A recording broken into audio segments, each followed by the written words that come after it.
Whenever I see the word hands-on practical alternative programs, it always strikes me how this is code for dumbing down the curriculum. Instead, I reckon they should be valued in their own right. I'm a member of the National Vet Equity Advisory Council, which reports to McT, and the people in the vet sector really want vet to be valued in its own right, not to be the place that is a dumping ground, in inverted commas, for students who can't make the academic track. I think those vocational skills and understandings are really important, as I also think so are the academic ones. What disappoints me and worries me is that so many of our disadvantaged groups in our society seem to end up in the vocational track. So my second thing to you would be, don't dumb down the curriculum. Keep the standards high, keep it rigorous, but provide support for those students to be able to access that curriculum and to succeed.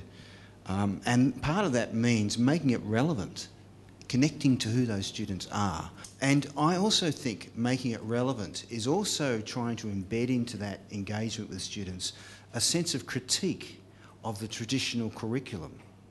Okay, this is the dominant knowledge in this society, but who doesn't it speak about? Who's not there? The notion of lifting aspirations, this is my hobby horse, I think it's condescending, and it's also inaccurate.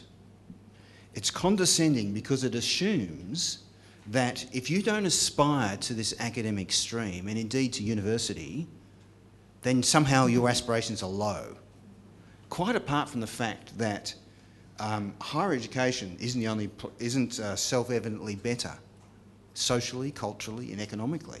So this notion of what's the best thing to aspire to, we have to revisit and rethink. It's applying those norms, those middle-class norms, to groups of people, and without any kind of critical engagement with that, either by them or by us. We have a system that puts people at the bottom. We've got to change that system.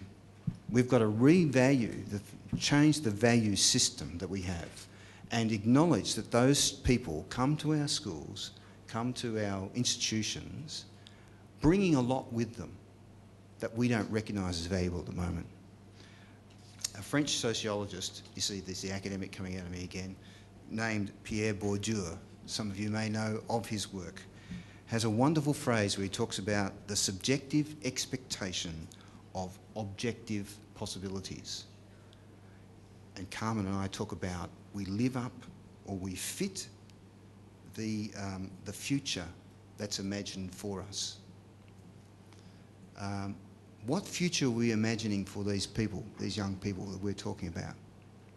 I think that's part of the rethinking that we need to do.